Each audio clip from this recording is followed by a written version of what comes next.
오늘 그 얘기하신다는 게 네. 콘테 감독 토트넘 이제 거피셜 아닙니까 지금? 거의 거피셜이죠. 네. 이제 아마도 오늘 지금 방송 시간으로 오늘 저녁 정도에 아마 오피셜이 뜰 것이다. 라는 이야기가 가장 이제 최근 소식입니다. 뭐 스카이 스포츠나 디마르지오에서 나오는 소식들이 이제 콘테 감독이 이제 거의 대부분의 계약 사항들은 합의를 했고 이제 세부 사항만 조율하면 된다. 제가 우리 시간으로 지금 오전 10시 반 아닙니까? 그렇죠. 아침에 딱 일어나서 그렇잖아. 로마노의 트윗을 봤거든요. 네. 콘테하고 토트넘이 컨펌했다. 네, 확정했다. 오는 걸로. 네. 2023년 6월까지. 그래서 화요일 날 사인한다. 그렇죠. 그러면은 그래서 그 얘기 하신 거군요. 네. 오늘 한국 시간으로 저녁쯤에 아마 완료될 것이다. 네네. 그래서 그가 프리미어리그로 돌아온다. 네. 첼시를 이끌었기 때문에. 일단 뭐 이런 식으로 로마노를 포함을 해서 뭐 거의 다 이뤄졌다. 그렇죠. 예, 다 이제 마무리 정도 해가지고 발표만 남겨놓고 있다가 맞습니다. 지금 현재까지입니다. 물론 이렇게 한마디를 던져놔야 그렇죠. 돼. 물론 모든 이적과 모든 영입이라는 건 오피셜이 떠봐야지 압니다. 아 그렇죠. 갑자기 마지막에 뭐 저기 이렇게 다른 데로 확 가거나 깨질 수도 있어요. 맞아요. 이게 깔아놔야지 혹시 안 된다. 일단 로마노가 지금 바로 올린 게 그렇습니다. 네. 그래서 그걸 포함을 해가지고 일단 그러면 뭐 콘테가 온다고 쳤을 때 네. 지금 지금 많은 분들이 그러면 토트넘이 어떻게 변할 거냐. 그렇죠. 구트넘에서 벗어날 수 있냐. 지금 구트넘이거든요. 아 그렇죠. 구트넘이죠. 그러면 성적이 좀 올라갈 수 있느냐. 네. 또 만약에 그러려고 한다면 선수를 어떻게 쓸 거냐인데 그렇죠. 오늘 들고 오신 게 제가 봤더니 손흥민 케인의 송케 조합을 최고로 잘 활용할 수 있는 감독이 콘테다. 그렇죠. 콘테 감독이 오면 손흥민과 케인 이 조합이 사실 이번 시즌 조금 부진하잖아요. 맞아요. 그런데 이 조합이 다시 부활할 수 있다. 부활할 수 있다. 다시 최고의 모습을 보여줄 수 있을 것이다. 라는 이야기를 오늘 해보려고 합니다. 그러니까 손흥민과 케인의 어떤 조합과 관련해서 한번 네. 초점 맞춰서 한번 해보겠다. 좋습니다. 자 그러면 일단 콘테 감독과 제 개인적으로 생각을 했을 때는 손흥민과 케인 이 두 명의 조합이 네. 콘테 감독과 굉장히 어울린다. 이렇게 좀 말씀을 드리고 싶어요. 일단 콘테 감독은 이제 많은 분들이 아시겠지만 3-5-2 전형을 주로 사용을 하는 감독이죠. 그렇지. 윙백 놔둬놓고 투톱 놔둬놓는. 그렇죠. 그런데 여기서 가장 중요한 게 최전방에 있는 투톱을 굉장히 이 콘테 감독이 중요하게 생각하고 그리고 이 투톱이 어떻게 구성되느냐. 한 선수는 포스트 플레이가 되는 선수. 그리고 그 옆에 있는 선수는 스피드가 빠른 세컨드 스트라이커 유형의 선수. 그거는 콘테 감독이 거쳤던 팀들이 계속 그래왔던 거잖아요. 그렇죠. 구체적인 얘기도 해주신 거죠? 그렇죠. 해주실 거죠? 네. 네. 그래서 이제 과거에 이제 빅앤스몰 조합 이런 이제 이야기들이 많았잖아요. 빅앤스몰이다. 그렇죠. 이제 그런 유형의 스타일을 굉장히 콘테 감독이 좋아합니다. 우리가 이제 빅앤스몰 할 때 과거로 놓고 보면 네. 잉글랜드가 에미레스키하고 마이클 오원 맞습니다. 대표적으로 빅앤스몰 그렇죠. 이거 많이 썼었죠. 네. 그래서 이제 큰 선수가 볼을 받아주고 이제 조금 스피드가 빠른 선수는 빠르게 뛰어가고 최근만 놓고 보면 이제 루카쿠가 딱 지탱해주는. 맞습니다. 네. 라우타로가 딱 그렇죠. 하고. 그리고 놓고 보면 누누는 사실 그 손케를 잘 못 쓴 거잖아. 잘 못 썼죠. 이번에 그 누누가 경질된 네. 여러 이유들 중에 네. 발단 중에 하나도 선수들 사이에서 이거 아닌 것 같은데요 라는 말이 나왔다는 보도가 있더라고요. 아 그렇죠. 케인이 구체적으로 누누 감독 체제에서 잘 안 맞아요. 맞습니다. 이런 얘기가 나왔다고 하더라고요. 네. 저 어제도 얘기 드렸는데 3호이가 이야기를 했었는데 그런 거 놓고 보더라도 케인도 잘 못 썼고 그러다 보니까 손케는 더더욱 못 써서 맞습니다. 사실 그동안 역대급의 손케 조합골이 나왔었는데 이번 시즌에 딱 하나? 하나죠. 딱 그렇죠? 하나죠. 그렇기 때문에 눈은 잘 못 썼었다. 근데 이제 콘테가 잘 쓸 거라는 건데 네. 자 구체적으로 한번 가보시면 일단 콘테가 거쳐왔던 팀들을 보면 전형적으로 이제 빅앤스몰과 비슷한 조합들이 계속해서 있었습니다. 아 그러네. 유벤투스에서는 요렌테와 테베즈, 딱 그러네. 혹은 뭐 요렌테와 지오빈코, 뭐 부치니치 뭐 이런 선수들이 있었고 이탈리아에서는 펠레와 에데르 이 조합으로 유로 때 엄청 대박을 터뜨렸죠. 또 여기서 펠레는 이 그라치아노 펠레. 예. 혹시 많은 분들이 네. 박펠레 아니 누구야? 막 이러시는데 엄청 큰 선수죠. 그라치아노 펠레. 그래서 특히 이 이탈리아 대표팀이 굉장히 인상 깊었던 건 펠레나 에데르 이 두 선수가 최고의 선수들은 아니었잖아요. 유럽 무대에서. 아, 그럼요. 그런데 이 다소 이제 조금 능력이 떨어지는 선수들을 가지고도 내 스타일에 맞으니까 전술에 잘 녹여서 최고의 모습을 보여줬다. 이게 정말 인상 깊었거든요. 맞아요. 그런데 그렇기 때문에 이제 이탈리아에서도 펠레와 에데르, 그 첼시로 넘어가서는 디에고 코스타와 아자르. 아, 그러네. 혹은 이제 이 디에고 코스타가 떠나니까 이제 모라타를 영입했는데 모라타가 또 포스트 플레이에 약하니까. 그렇죠. 결국에는 지루와 아자르. 그렇죠. 이런 조합들이 있었고 인터밀란에서는 루카쿠와 라우타로.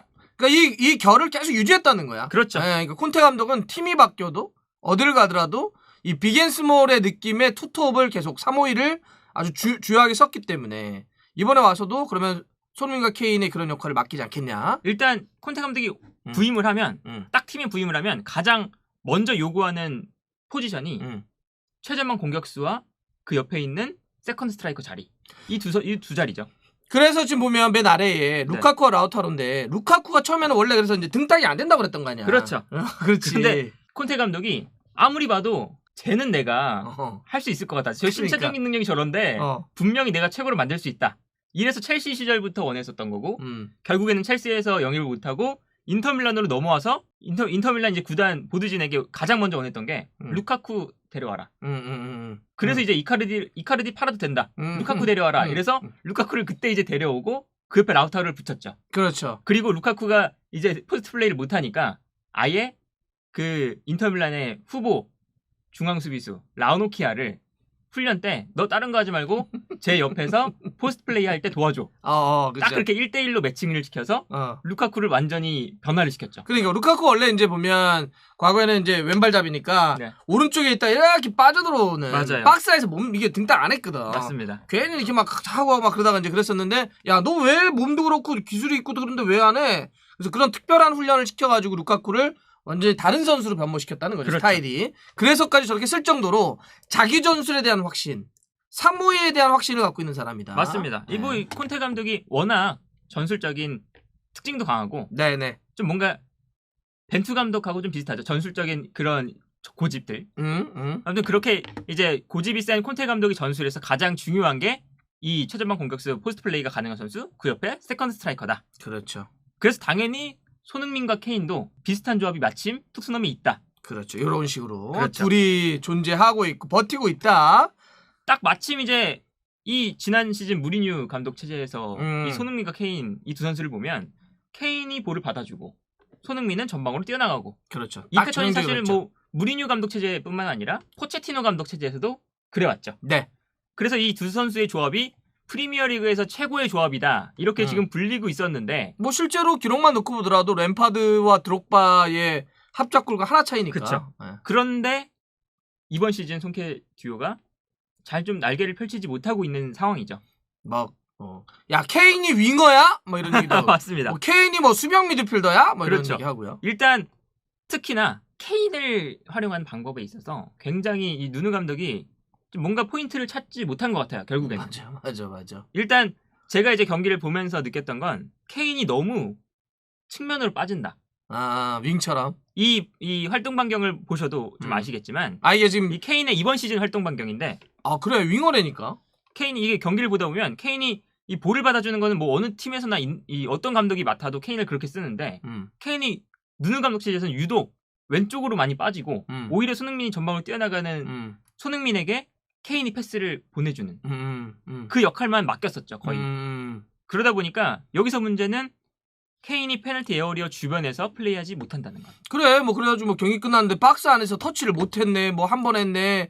뭐 끝나고 난 다음에도 뭐 이래저래 말들이 굉장히 많이 있었잖아요. 그렇죠. 그래서 이제 케인이 너무 페널티 에어리어와 멀어지다 보니까 많은 비판들이 있었죠. 너 미드필더 아닌데 뭐하러 그렇게 내려오냐. 이런데 마침 콘테 감독이 유로 2020 해설위원 이런 걸로 이제 해설을 했었는데 이때 케인을 두고 한 말이 있습니다. 구체적으로 한 말이 있어요? 잉글랜드 이 해설자로 대표팀을 보면서 나였으면 케인 저렇게 안 쓴다. 안 쓴다. 케인이 미드필더도 아니고 너무 내려와서 플레이하는데 저렇게 했으면 안 된다. 케인은 페널티 에어리어 근처에서 슈팅할 때 득점을 만들어낼 때 가장 효과적인 선수다. 저 양반이 그렇게 얘기했으면 그렇게 할 건데. 그렇죠. 무조건 그렇게 쓰겠죠. 저 양반은 하면 한다는 사람이야. 맞습니다. 그래서 결국에 보면 이 콘테 감독이 오면 케인을 살려줄 수 있는 이런 전술들이 좀 나오지 않을까라고 좀 생각을 합니다. 기본적으로는 사실은 콘테 감독이 온다 하더라도 케인이 볼을 받으러 많이 내려올 거예요. 아무래도.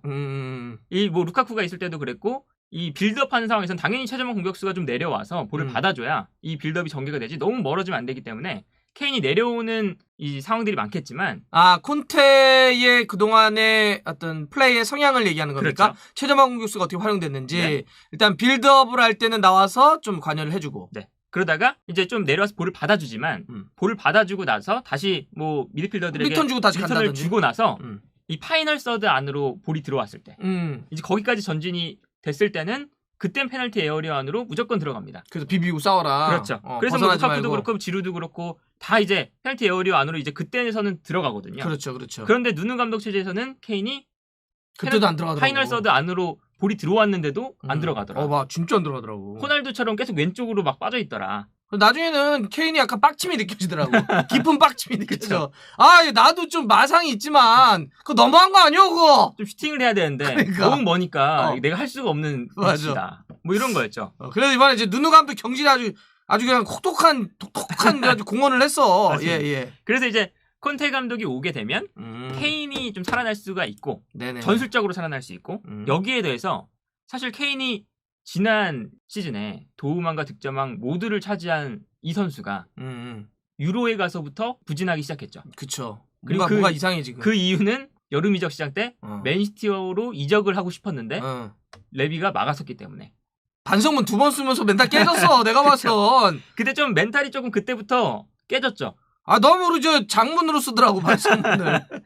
그때부터 사실은 케인의 개인적인 컨디션 자체가 이제 안 좋았는데 과거에 이제 콘테 감독의 인터뷰가 막 화제가 되고 있어요. 어제부터. 그런데 콘테가 이 첼시에 있을 때 이제 앙리와 이야기하는 이런 장면들이 있었는데 저 위에 프로그램에서 그런데 나 봤어. 이때 이제 이야기를 했습니다. 콘테 감독이. 나는 이제 훈련 때 모든 선수가 열심히 했으면 좋겠다. 그런데 열심히 안 하는 애들이 있다. 난 얘들을 죽여버리고 싶다. 진짜 죽여버리고 싶다. 이렇게 얘기를 했거든요. 그러니까 그럴 수 있잖아. 앙리가 완전 터져가지고 웃는데. 그러니까 만약에 예를 들어서 맞아요. 정색하고 하죠. 그러니까 이럴 수 있잖아. 나 그런 애들 죽이고 싶어. 이렇게 했으면 그냥 그러나 보다 하는데 난 그런 애들 죽이고 싶어요. 그러니까 너무 정말 진짜 죽이겠다는 거잖아. 앙리는 웃고 있는데 콘테 감독은 진심이었어요. 전 죽입니다. 그리고 콘테 감독이 가는 팀마다 엄청나게 혹독한 그런 이제 훈련 스케줄을 소화했죠. 그럼요. 엄격한. 그리고 오히려 이 콘테 감독의 그런 성향이 토트넘에게 좀 어울린다라는 생각이 드는 게 그래 지금 나사 좀 빠졌어 애들. 좀 토트넘이 조금 그런 모습이긴 하죠. 그리고 또 좀 맨유 사실은 콘테 감독의 이제 행선지가 맨유냐 토트넘이냐 요게 이제 있었는데 그러니까 솔샤르가 눈치 챙겼어야 돼. 맨유를 위해서 졌어야지. 괜히 이기는 바람에. 호날두가 눈치가 없이. 그러니까. 이 사람들이 이거잖아. 경기는 맨유가 이기고 시즌은 토트넘이 이겼다는 거 아니야 지금. 근데 오히려 이게 콘테 감독이 맨유에 갔으면 워낙 개성이 센 선수들이 있기 때문에 트러블이 좀 발생할 가능성이 좀 있다 생각했는데 토트넘이면 그치 찍 소리도 못해. 그렇죠. 너네 선수 때 나보다 잘했어? 뭐 이런 것부터 시작해서 할 수가 있거든요. 콘테 감독이. 손흥민은 뭐 그쵸. 여기서 지금 에이스인데 손흥민 선수야 그냥 항상 그쵸. 원래 열심히 하는 선수니까. 깍듯하고 이렇게 하니까. 그러다 보니까 이제 케인이 지금 좀 이적을 못하면서 좀 정신력적으로 좀 많이 좀 해이해진 상태. 좀 동기부여가 좀 필요한 상태죠. 그런데 이제 콘테 감독이 그것까지 좀 잡아줄 수 있지 않을까. 자, 그럼 정리해보면 이제 이야기했다고 콘테 감독이 토트넘 이제 오피셜이 뜬다면 손흥민 케인의 손케 조합을 최고로 만들 수 있다.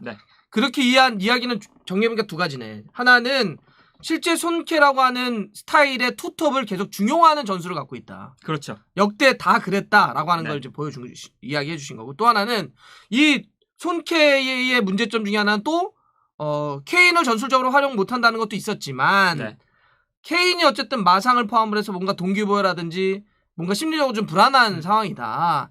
근데 이거를 다 잡을 수 있는 건 콘테다. 그렇죠. 그래서 이 2가지 투톱을 쓰는 거와 케인을 끌어올려줄 감독이라는 점에서 손케를 역대 최고의 조합으로 만들 수 있다. 그렇죠. 굉장히 오케이. 이 손케 조합이 콘테 감독과 어울려 보입니다. 자, 그러면 투톱이 쓴다고 했을 때 케인은 그렇게 박스에서 빌드업할 때 좀 내려와서 받아주고 다시 올라가서 박스에 비비고 그랬을 때 손흥민의 좀 더 구체적인 롤은 뭐예요? 기본적으로 이제 빌드업하는 상황에서 일단 후방 빌드업을 나가는 상황에서는 케인이 내려오면 뭐 포체티노나 무리뉴가 했던 것처럼 케인이 내려올 때 손흥민 선수가 전방으로 뛰어 들어가는 것.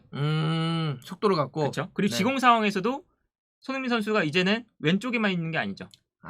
왼쪽, 오른쪽 뭐 정말 많이 뭐 프리롤처럼 정말 뛰어다니면서 공간을 계속해서 만들어주고 침투에 들어가고 이런 역할들을 해주면서 오히려 그때 이제 케인에게 공간도 나고 또 케인이 공간이 나게 되면 당연히 이제 손흥민 선수도 더 기회가 많아질 수 있고. 오케이. 그 이것도 전개보면 이제 두 가지네요. 하나는 손흥민과 케인 이 상황에서 손흥민의 롤은 빌드업 상황에서 속공 상황이라고 한다면 케인이 내려서 볼을 받아줄 때 네. 손흥민이 뒷공간을 빨리 들어가서 그렇죠. 우리가 뭐 무리뉴나 포체티노 감독 시절에 봤던 것처럼 뒷공간을 빡 쳐가지고 빠르게 볼을 잡아주고 슈팅을 때리는 게 있고 네. 여기가 이제 속공이 아닌 지공이라고 한다면 손흥민 선수가 사이드만 머무는 것이 아니라 네. 일단 기본적으로 골대 근처 약간 중앙 쪽인 중앙 포지션에서 자유롭게 프리롤로 움직이면서 맞습니다. 슈팅도 노리고 공간을 만들면서 직접 넣거나 케인에게 넣을 수 있는 공간을 만들어준다. 그렇죠. 기회를 만들어준다. 오케이. 그러면은 확실히 이 콘테 감독이 온다면 손흥민 케인이 슈팅을 때리거나 득점을 더 올릴 그런 확률은 높아지겠네요. 아주 높아지겠죠. 조금 더. 둘을 좀 더 박스에서 같은 싸운다. 그렇죠. 그렇기 그렇기 때문에 이제 이 그 기록 경신에 대한 얘기가 나올 수밖에 없죠. 그렇죠. 손흥민과 케인의 프리미어리그 최다 합작골 이 기록 경신이 이루어질 것 같았어요. 되게 좀 빠르게. 이번 시즌 시작하자마자 이루어질 것 같다고 생각을 했는데 아직 10라운드까지 지난 상태에서 이 두 선수가 만들어낸 득점이 한 골이죠. 프리미어리그에서는 네, 그렇죠. 프리미어리그에서 프리미어리그에서. 네. 그러다 보니까 아직 이 드록바 램파드 이 두 선수의 기록을 아직 뭐 경신을 못 하고 있죠. 그러니까 이제 한 골 차예요. 네. 근데 사실 뭐 이게 프리미어리그 역사를 통틀어서 1992년 출범한 네. 이 오랜 역사를 통틀어서 정말 수많은 전 세계의 슈퍼스타들이 모여가지고 경기를 뛰고 있고 뛰어왔는데 네. 여기서 사실 이렇게 기록을 만든다는 건 대단한 거긴 한데 맞습니다. 어쨌든 올 시즌에는 잘 안 나오더라. 그렇죠. 지난 시즌은 14골이었어요. 그러니까 대단하잖아요. 그런 느낌으로 보자면 벌써 지금 뭐 한 10경기씩 치렀나요? 그렇죠. 한 3분의 1이 벌써 지나갔죠. 그렇죠. 거의 그 정도 3분의 1? 뭐 그 정도. 네. 38라운드니까 한 4분의 1, 3분의 1 4분의 정도 했기 때문에 이게 지금 적지 않은 경기를 소화했는데 하나라고 하는 건 그동안 어려움이 있었는데 콘테가 맞습니다. 온다면 확실히 이 기록 경신이 앞당겨질 수 있다. 그렇죠. 좋습니다. 이렇게 얘기했는데 안 오면 어떡하지? 안 올 수도 있죠. 자,